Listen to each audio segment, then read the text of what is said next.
ఈ కేసు ఎలా స్టార్ట్ అయిందంటే అసలు ఈ ఈ గొడవంతా ఎక్కడి నుంచి వచ్చిందంటే బాపట్లలో, గుంటూరు దగ్గర బాపట్లలో ఆనంద్ అనేటువంటి చింతాడ ఆనంద్ అనేటువంటి ఒక పాస్టర్. ఆయన ఒక చర్చి కట్టాలనుకున్నాడు ఆ ఊర్లో. అయితే ఆ ఊర్లో ఉన్నటువంటి వ్యక్తులు ఎవరైతే ఉన్నారో వాళ్ళు ఇక్కడ రామాలయం ఉంది, లేకపోతే వాళ్ళ హైందవ గుడి ఉంది, కట్టకూడదని వాళ్ళు అబ్జెక్షన్ చేశారు. ఆ గొడవలో వీళ్ళు ఏదో మాట్లాడారు, ఈయన ఏదో మాట్లాడాడు. మొత్తానికి గొడవ అంటే మాట్లాడుకుంటారు కదా, బూతులు మాట్లాడుకుంటారు, దాడులు చేసుకుంటారు. గొడవ అయితే జరిగింది. ఈ పాస్టర్ కి ఆ గ్రామస్తుల మధ్య గొడవ జరిగింది. ఈ గొడవ జరిగితే ఆయన పోలీస్ స్టేషన్ వెళ్ళి కంప్లైంట్ ఇచ్చాడు. ఏమని కంప్లైంట్ ఇచ్చాడు, ఏమని కేసు పెట్టాడు ఇంతకంటే ఎస్సీ ఎస్టీ అట్రాసిటీ కేసు పెట్టాడు. ఏది 1950లో వచ్చినటువంటి ఆర్డినెన్స్ ఏదైతే ఉందో ఎస్సీ షెడ్యూల్ క్యాస్ట్ సంబంధించింది, దాన్ని ఉపయోగించి కేసు పెట్టాడు. పెట్టింది ఎవరి వ్యక్తి, పాస్టర్. కానీ 1950లో ఆర్డినెన్స్ ఏం చెప్తుంది, ఎవరైతే ఎస్సీ నుంచి ఇటు కేసులు నమ్ముకుంటారో వాళ్ళు క్రిస్టియన్స్ కాదు, భారతీయ మూలాలు కానటువంటి ఇస్లాం కానీ క్రిస్టియానిటీ కానీ ఎస్సీ కిందికి రావు అని చెప్పినటువంటి 1950 ఆర్డినెన్స్ ఉపయోగించి ఈ వ్యక్తి ఎస్సీ ఎస్టీ అట్రాసిటీ కేసు పెట్టాడు. దానికి ఆ పోలీస్ స్టేషన్ ఏం చెప్పారు అంటే,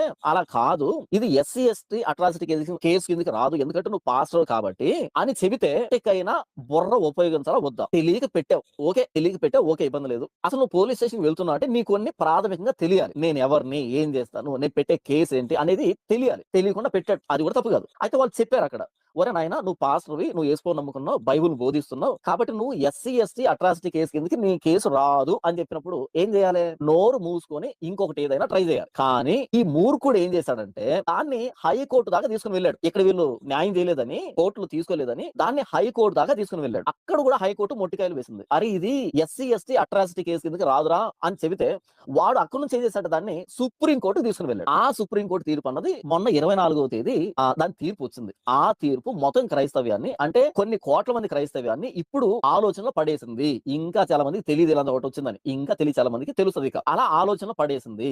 దానికి సంబంధించి 24వ తేదీ సాయంకాలం నుంచి ప్రతి మీడియా ఛానల్, చోటా మోటా ప్రతి మీడియా ఛానల్ దీని గురించే మాట్లాడుతుంది. చాలా మందికి ఇన్ఫర్మేషన్ తెలియదు. దీని వల్ల కొన్ని కోట్ల మంది క్రైస్తవులు చాలా వాళ్ళ జీవనోపాధిని కోల్పోయేటువంటి పరిస్థితి, వాళ్ళకు లోన్లు రానటువంటి పరిస్థితి, వాళ్ళు చదువుకునే విషయంలో ఫీజు రియంబర్స్మెంట్ పోయేటువంటి పరిస్థితి, వాళ్ళ రక్షణ విషయంలో ఎస్సీ ఎస్టీ అట్రాసిటీ కేసు నమోదు చేసుకోలేనటువంటి ఒక పరిస్థితి తలెత్తుతుంది. ఇంతవరకు క్లియర్. అయితే ఏ సుప్రమనైనా వదిలిపెట్టాలి, లేకపోతే పొలాన్నైనా వదిలిపెట్టాలి. ఈ రెండు సాక్రిఫైస్ చేయాల్సిన పరిస్థితి.